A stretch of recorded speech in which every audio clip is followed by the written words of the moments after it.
Hello, this is Sierra and welcome to another video. Today we're doing another story, another part in the Hermit Rescue, which is a lovely world and a Hermitcraft fanfiction that I wrote. If you can tell from the description of the playlist, it's basically a roleplay thing. I didn't mention it in the other two parts, but this was basically based off of roleplay that we did over a server. I won't say which, because, well, I don't want to say which. But if you know which, don't say it. I mean, I won't stop you if you do, but don't say it. I like to keep people guessing. Especially since I really do enjoy roleplay. I wish I could do it more often. I wish I could. But we should probably move on to part 3. Just remember, there are spoilers to I-1, Stampy's most recent it's target attack based of recording this. You don't want to miss it. You should watch it. Otherwise, you won't know what's going on or why somebody is where they are. What is going on? Yeah. What is going on? That's a question I don't know the answer to. We should probably get to it then, shall we? Part 3. I sat in the room once more, another day or two passing by. I didn't really notice all that much, since the only time I could keep track was all the nights that I was required to go out and check to see if there was any changes, if any newcomers had foolishly walked through the portals into our world. So far, I have been lucky not to stumble across anyone apart from Impulse, of course. Viva didn't know that, nor would I tell her. If she knew someone had gone through and escaped, she'd make sure to drag them back here and make sure they wouldn't get away again. I wiped the sweat off my brow, my sticky hands from the heat seeping through the walls in the lava mold somewhere. Of course, I will not tell you specifically where. That'd be treasonous. You're just gonna imagine a girl sweating from the heat, waiting for further orders from her leader. Definitely nothing new or odd about that. Now is there? My alone time was interrupted when I heard a knock on the door. "You in there, Sierra?" the voice called. "Viva wants to see us for some updates." "I'll be right there," I called back, both excited and nervous about what might be worth updating. Was she going forward with her plan? Had she learned that someone had managed to get through the portals? Would she need me to find anyone that might come back through? Would the Hermits be stupid enough to fall for the same trick twice if it was laid out for them? Or had we even managed to recruit someone? So many questions swarmed through my head as I prepared for the inevitable. For all I knew, it could be the end for me.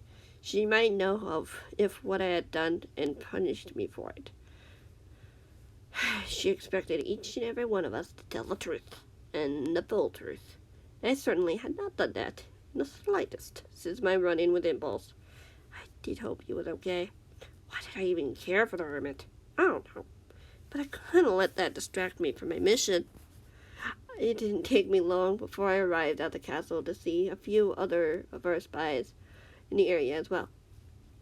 One of which was tending to an injured spy who had cuts and bruises all over him. He really looked like he'd been attacked by something.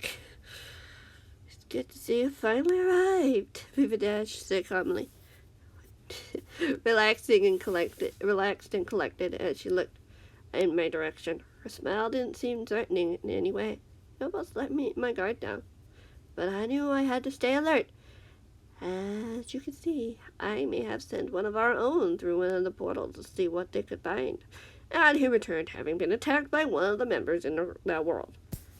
The other spies gasped his breath. Why would someone do that? Maybe they didn't know who we are and they just did it out of caution, I stated simply.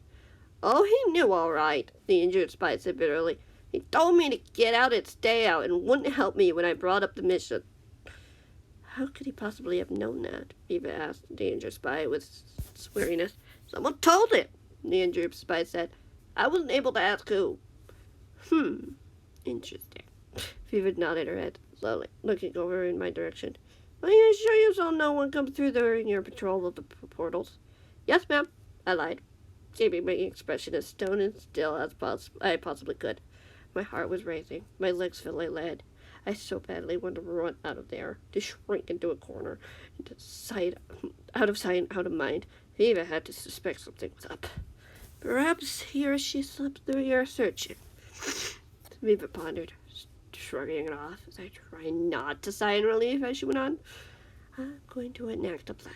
I will expect you to find anyone who comes through, as that is of none of this world, and bring them to me. Got it? Yes, ma'am. I repeated, nodding my head firmly. I knew I had no choice but to do as she said. If I refused, she would know something was up and send someone else. I couldn't risk that. I didn't necessarily trust my colleagues would do as good of a job as I would. For all I knew, they'd probably make the situation far worse. I've seen that far too many times. Very good, Viva said with satisfaction. I'll try later today. I'll expect to hear from you immediately afterwards to be on your way. Yes, ma'am, I repeated for the third time. Not sure I wanted to say anything else. I needed to be smart about this. At least I knew Chris would be on the lookout for help anyone if need be. If anything, that was some bit of hope I knew I could count on. Deep down, he's a great guy, and I knew he would do the right thing. He will do the right thing. Maybe not in the best way possible, but in one way, it would be better. But in a way, it would be better than what was in store downstairs.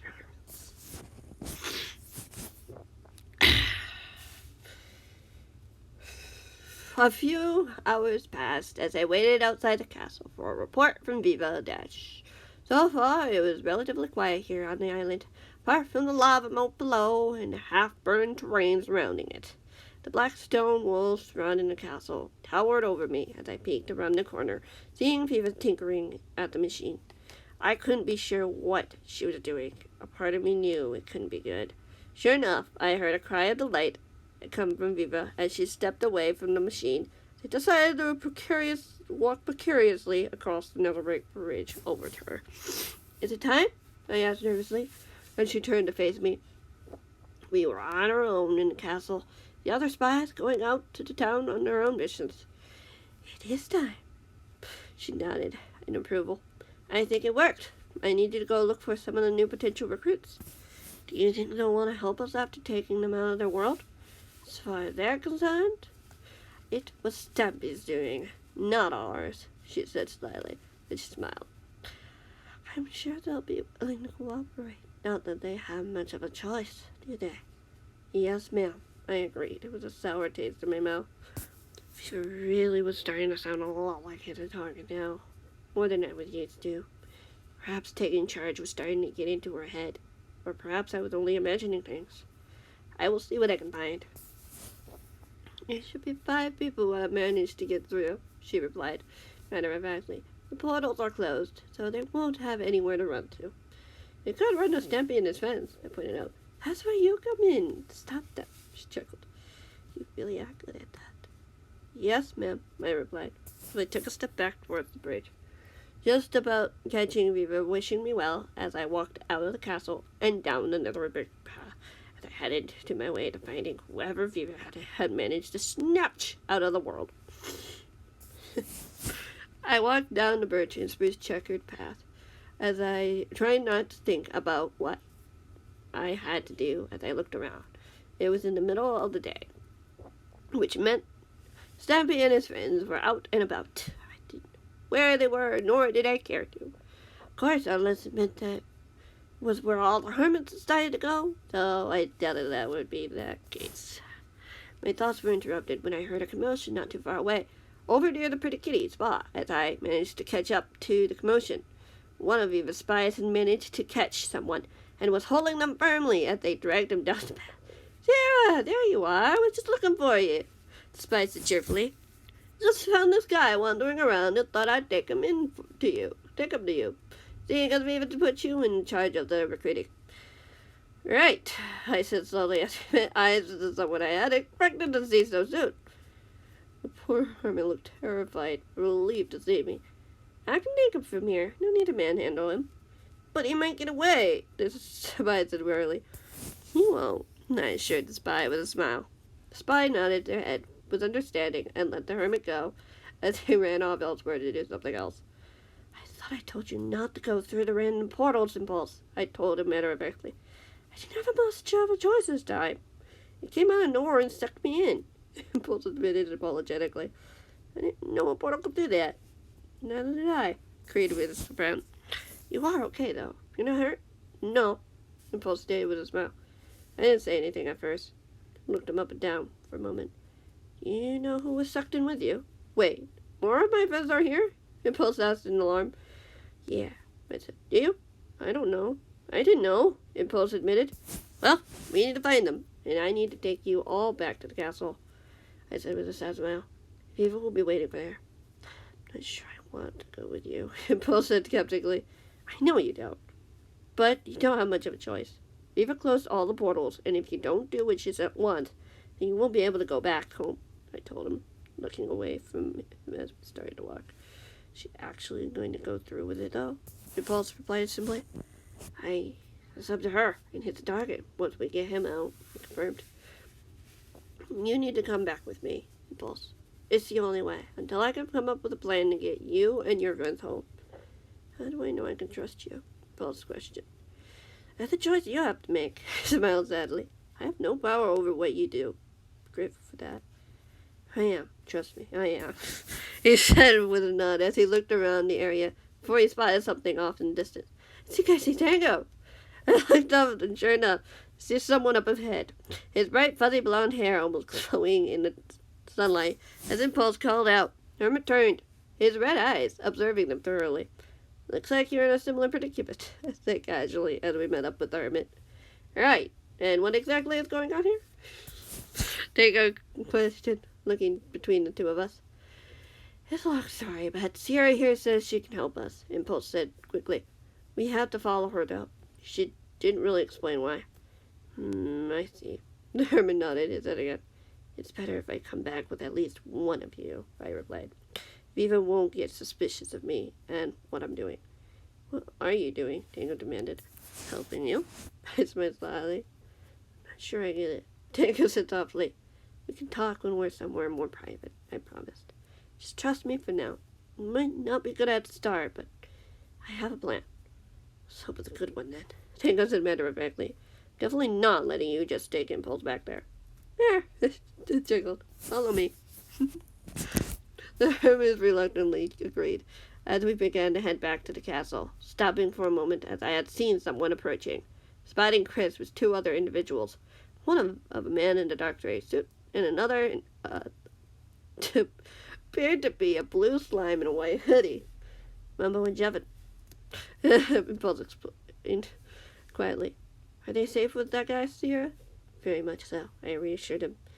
I'm really sorry it has to be like this. I trust you, Will said quietly. Not sure you should be so willing just yet, I admitted, glancing over at the other hermit knowingly. We continued on our way once Chris and the other hermits passed us by as we headed to the castle. On our way back, though, I stopped the journey as I had seen someone else disappear around the corner. I hesitated for a moment, debating whether or not I should take the two I had now and get them to the castle so Beaver could deal with them.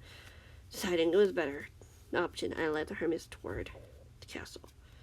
Whoa, that's pretty spooky, Phil said in amazement. It's not as pleasant as it looks on the inside, I stated. The target doesn't care much for pizzazz. I could see that. Tango stated that we crossed the bridge and entered the building. Viva was readily waiting for us inside. Ah, looks like you found a couple of recruits already. Very good, Viva said happily. Yes, I found 4, but 2 of them were with one of the Stampy spies. Wasn't able to separate them, I replied. I also believe there's still one more wandering about. I'm sure we can get the other 2 in due time, Viva replied thoughtfully. I could take these 2 off your hands while you look for the last one. Thanks, I replied with a nod, looking at the other 2. You 2 be good, okay? Oh, don't worry about us, Tango said with a smile. We'll be fine. I nodded, deciding not to say more, as I left the castle and back to town to head. There was more to be done. Hopefully, I'd also run into Chris along the way to let him know what was happening. Not, I could always send him a quick message. Nothing beats a bit of teasing, after all. So I wondered if it would be worth it, knowing what people in Ever's care. I couldn't just continue on doing this without doing something about this. Unfortunately, this is going to be the end of part 3. We will be moving on to the next parts soon. And yeah, thank you guys so much for watching. I hope you enjoyed, and I will see you later.